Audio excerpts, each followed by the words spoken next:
Good morning, everyone. Today I will give a presentation about thrombin generation and thrombosis and the use of artificial intelligence in the prediction of thrombosis. I'm Romy Laat, and I would of course also like to thank the organizers for asking me to give this presentation. So I want to give a very short introduction about thrombin and its role in thrombosis, because the whole conference is about thrombin generation, so I think most of you have an idea what thrombin is. So in this picture you can see a blood clot, and the key role of thrombin in hemostasis but also thrombosis is the cleavage of fibrinogen into fibrin, which makes a fibrin network, and it makes the blood clot. So in physiology, this is of course a very nice process, because if you, for example, like this young boy, injure your knee and you have blood loss from a wound, then it's nice that thrombin is activated and seals off this wound and makes sure that no more blood is lost, and it will make sure that the wound will heal.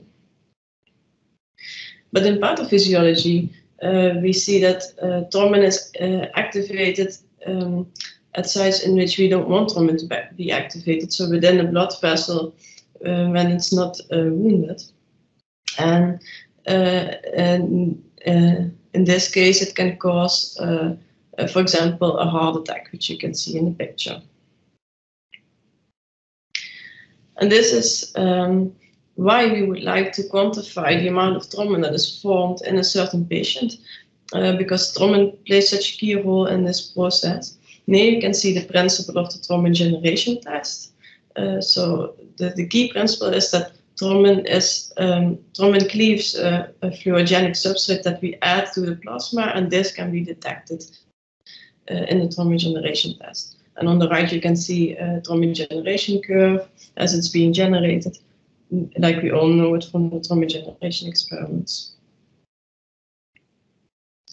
The mechanism behind the thrombin generation measurement is designed to mimic physiology. So in physiology, tissue factor is exposed to the bloodstream at the site of injury, and this causes factor 10 to be activated and form the factor 10A, factor 5A complex, which is also known as the prothrombinase complex, which converts prothrombin into thrombin. So at first, a small amount of thrombin are formed, and then a full boost of thrombin generation occurs, which you can see in the first part of the thrombin generation curve. And then all this thrombin also has to be neutralized from the clotting plasma, because otherwise you would have ongoing thrombin generation. And this is mainly done by inhibitors antithrombin and alpha-2 macroglobulin. And this is the second half of the thrombin generation curve. Over the last 2 decades, a lot of publications I have found a lot of publications about thrombin generation and thrombosis, and these are the main groups that have studied and focused on thrombin generation and thrombosis over the years. So a lot of research has been done. It has been shown that thrombin generation is a good predictor of thrombosis, and how thrombin generation can help in the clinic. But in these last 20 years, we also have developed the thrombin generation method further. It was originally designed for platelet-poor and platelet-rich plasma, but now we can also measure thrombin generation in whole blood, and there are special kits to measure the sensitivity of thrombin generation to, for example, thrombomodulin or activated protein C. One of the latest additions to the developments of thrombin generation is the thrombin dynamics analysis, which I will show in more detail. So thrombin generation is the overall result of a complex balance between coagulation factors and their inhibitors. So there are many pro- and anticoagulant factors that in the end result in a certain thrombin generation curve. And this is exactly why we develop the thromboddynamics analysis, because we want to be able to study not only the overall thrombin generation, but we would also like to study the balance between pro and anticoagulant processes during thrombin generation. So if we look at a hemostatic state, we see that production of thrombin and inactivation of thrombin are well balanced, resulting in a normal thrombin generation. But if production of thrombin is low or inactivation of thrombin is very high, which we, for example, see in hemophilia, then production of thrombin is low, and that this will result in a low thrombin generation curve, and this is associated with bleeding. If we look the other way around, we see that if thrombin production is very high and thrombin inactivation is not adequate to match this, this will result in a high thrombin generation curve and is associated with thrombosis. So looking at the principle of the thrombin dynamics method is to study the balance between these processes. So to do this, we made a computational model that can quantify the inactivation of thrombin in clotting plasma. The inactivation of thrombin is mathematically seen easier to model than the production of thrombin, as the inactivation is only influenced by a few factors, which are, in our case, the plasma level of antithrombin, plasma level of thrombin inhibitor alpha-2M, and the level of fibrinogen in the plasma also influences the rate of inactivation by antithrombin alpha-2M.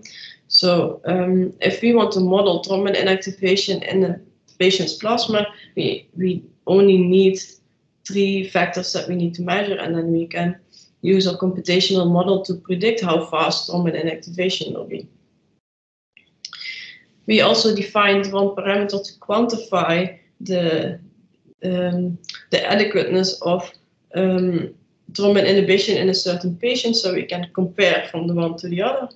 And this is called the thrombin decay constant, which is completely independent of the thrombin generation curve.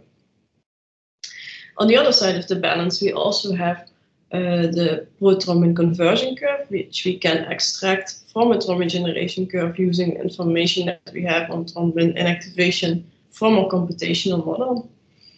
And this prothrombin conversion curve we can quantify by its peak height, which is the maximum rate of prothrombin conversion, so it's a nanomolar per minute, and the area under the curve, which is the total amount of prothrombin that is converted to the whole measurement. So this is a certain amount of prothrombin.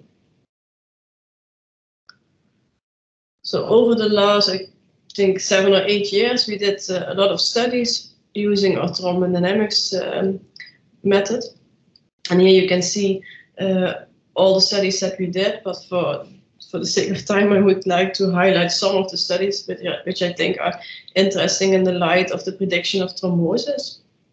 So the first study I would like to highlight is a study that we did last year in subjects that suffered from the coronavirus and were in the ICU.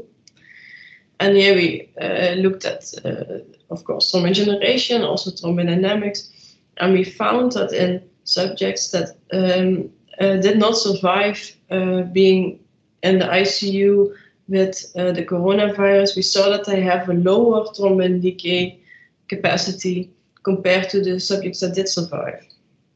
And if you have a low thrombin inhibitory capacity, this could be associated with thrombosis. A second study I would like to highlight is a study on thrombin dynamics in children with liver disease. And in some of these liver disease, children with liver disease, they have portal vein thrombosis. And if we look at thrombin generation and thrombin dynamics in the control subjects and the kids with portal vein thrombosis, we see that the PC max, which is the maximum rate of prothrombin conversion, is much higher in subjects that have portal vein thrombosis compared to control subjects. indicating that they have a risk of thrombosis.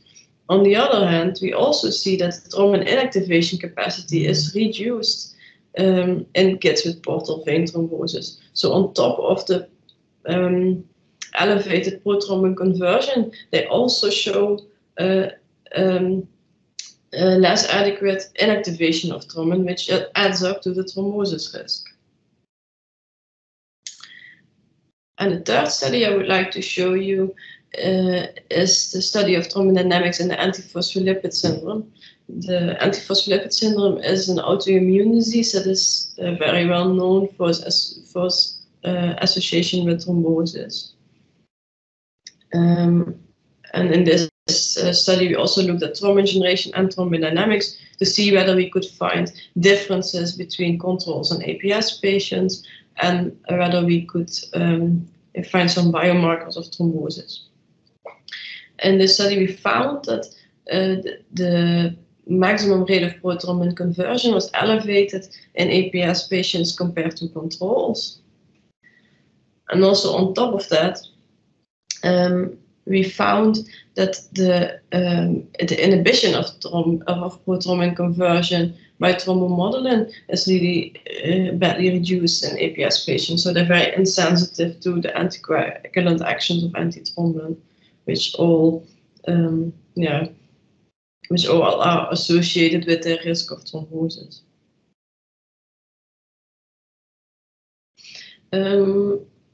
Another important and I think an important thing to notice here is that although there is a difference between controls and APS patients, for example in PCMax, you cannot make a differentiation between the control group and the APS patients based on this data alone. So you cannot use only this data to say this patient, this person is a patient, this person is a control. And that is why we turned to artificial intelligence. I do have to say, I received this title, of course, from the organization, and artificial intelligence is a very broad field. I think you all know about artificial intelligence. You can think of self-driving cars, but also chess computers, they all use artificial intelligence. Also, when you try to find something on YouTube, when it knows exactly what you're looking for and fills your text, this is also artificial intelligence. And it's also used a lot in medical imaging to help doctors, for example, find fractures on X-rays, but also to help with other types of diagnoses. So at first we thought, which artificial intelligence method can we use in our research? Which one can we use to predict, for example, which patient will have a thrombosis and which patient doesn't? And that's when we came up with the artificial neural networks methods, which seemed very suitable for the aim that we have. And the artificial neural network, it's a method that is based on the function of the human brain. So it's an algorithm that has artificial neurons that are inspired on how our brain works with neurons that are interconnected, and they specific combinations of feeds that they give to another neuron will result in a certain outcome. So each neural network consists of an input layer, a hidden layer, and an output layer. And for this input layer, we can, for example, think of what kind of patient data that we would like to feed into our model. So in this case, for example, we can use thrombin generation data. We can also use information on the history of cardiovascular diseases in the patient, because you can imagine if you had cardiovascular disease before, you are more prone to develop a new cardiovascular event. And for example, known coagulation defects. This will be the input of our model. What then happens is that in the hidden layer, processing will occur that will give us an output. So in our case, our output will, for example, be that we want to predict whether a patient will have thrombosis in the future or will not. But the thing is, how can our neural net know which patient has thrombosis, which patient will not have a thrombosis. So this is something that we have to teach the algorithm before we can deploy it in clinical data. So for this we use a database of patients that we followed through time prospectively. So we have, for example, thrombin generation data and all the history and medical records of certain at a certain time, and then we follow them up to see whether they will develop a thrombosis in the future or not. And this data set we will feed into our model when we are developing it, and then the neural net will optimize itself to find the best accurate prediction of a patient that has thrombosis or not. And when this model is developed, then we can clinically validate it in a separate data set using patient data. And when it's validated, we can use it also in a patient that to actually predict its risk. So to give a very simple example of neural net, here you can see a picture showing information of both a cat and a dog. And this neural net is designed to predict whether it has a database, whether the characteristics in the database belong to a cat or a dog. So questions in the database can be, for example, does it bark? Does it wag its tail? Does it like to go for walks? And in case all the answers are yes to these questions, then the neural net will say, yes, this is a dog. So I've showed you now the principle of neural networks. So I also would like to show you some data that we have generated in our lab using this method.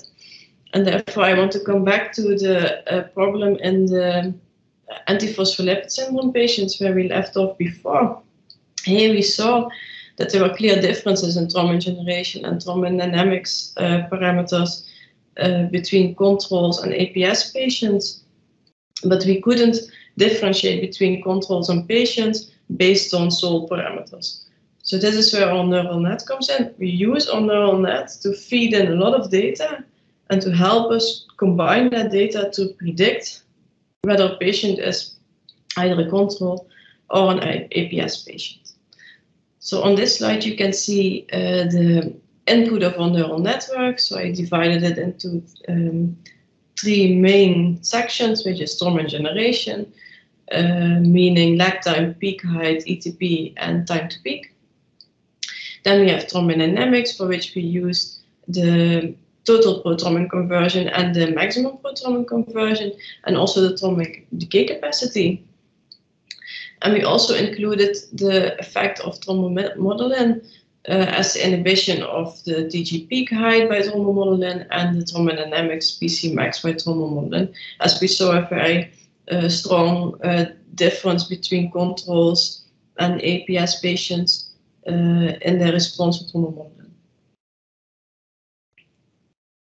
If we then take a look at the overview of our neural network, we see that in our input layer we have thrombin generation, thrombin dynamics, and thrombomodulin efficiency. And as an output, we want to look at whether a patient is a control or an APS patient. So we optimized this model using a database that we had with data on APS patients and controls. And what you get out of this is a confusion matrix that you can see on the right. And this shows the correspondence between the reality and the prediction of the model. So in green, you see all the subjects that were predicted correctly, and in red, you see the errors that the model made. And we ran this analysis 10 times. So here you can see the average result of 10 neural nets that were developed. And you can see that almost all neural nets predicted almost 100% accurately. And if we quantify the positive and negative predictive values, we indeed see that they are approaching 100%. Then we continue to clinically validate this model that we found in a separate cohort. first we validated the use of the neural net for the diagnosis of APS patients from a group of normal controls. So, and this you can see in the panel in the top left. Here we see that the accuracy of the model is about 91%, and also the positive and negative predictive values of the model are around 90% for the diagnosis of APS. But of course, the APS diagnosis is not always, it's usually not done compared to subjects that are normal controls. They're compared to people that visit the hospital and subjects with other autoimmune diseases. So we have separate validation groups for that. So in the bottom left panel, you can see a comparison for the diagnosis of antiphospholipid patients from a group of hospital controls. Those were people that were visiting the hospital, but for other indications and testing for APS. And here you can see that the negative predictive value of the neural net to rule out APS is 95%. Also, if we look at autoimmune disease controls at the top right, that also here the neural net can make a very clear distinction between subjects that have APS or another type of autoimmune disease, which is usually not associated with thrombosis. And I think the most difficult control condition is the subjects that have thrombosis but do not have APS, because they're more difficult to distinguish between. And here we see that still the negative predictive value of the neural net is 86%. So to summarize this slide, we found that our neural net can diagnose patients with the antiphospholipid syndrome very well from a general controls, not only normal controls, but also controls that you would find in a hospital setting in the case that you would be testing for the antiphospholipid syndrome. Another subject in which we use artificial intelligence is the COVID-19 patients. Usually, artificial intelligence is used nowadays in COVID-19 to examine chest X-rays from COVID-19 subjects, people that are suspected of having COVID. They have an X-ray made of the chest, and there are a lot of publications showing that neural networks can be used to classify these chest X-rays to see whether a subject is a COVID-19 positive patient or negative. Like, for example, the picture you can see here from Weber et al. But in our case, we are interested in the thrombosis that is related with COVID-19, and we would like to predict which patient will have thrombosis in the future and who will not. So, similar to the neural net that we developed for APS, we developed a neural net based on the general characteristics of the subjects, which are age and sex. We also included some immunological parameters like a C-reactive protein and the COVID-19 EGM titer. We included again thrombin generation and also parameters for thrombin inhibition, which we chose to be the alpha-2 microglobulin plasma levels, the thrombin alpha-2 formation during thrombin generation, and the formation of thrombin antithrombin levels. And we also included plasmin generation parameter, which is the plasmin generation lag time. Now you can see the overview again of our neural net. So in the input layer, we have the general characteristics, immunology, thrombin generation, thrombin inhibition, and plasmin generation. And as an output, we have either subjects with no thrombosis or subjects with COVID-19 related thrombosis. If you then look at the performance of a model in a general hospital admission cohort, so people that are admitted to the hospital and do have COVID but are not in the ICU, we see that our model predicts from 114 subjects, predicts in 112 subjects correctly that the subject will not have thrombosis, and it also predicted 16 out of 19 subjects that will have thrombosis correctly. If we then look how this model performs in subjects that are in the intensive care unit, we see that it correctly classified the 9 subjects that did not develop thrombosis, and it correctly classified 2 subjects that will have a thrombosis. And if we summarize this data in positive and negative predictive values, we see that the positive predictive value of the test is almost 100% in both the hospital admission and the intensive care unit cohorts. And we see that the negative predictive value of the model is slightly lower in the intensive care unit cohort compared to the hospital admission cohort. So to summarize my presentation, I first showed you some of the novel thrombin generation applications, and I focused on thrombodynamics analysis. I explained a little bit of the methodology and the clinical applications that we found for this. And then I talked about artificial intelligence and how it's used in thrombosis and its prediction. And we focused here on neural networks principle and also the application in the field of thrombosis and thrombin generation. And of course, I didn't do all this work by myself, so I would like to thank all my colleagues at Synapse that contributed to the research that I showed you today. And I would also like to thank our collaborators for working together with us on all these studies. Thank you for your attention.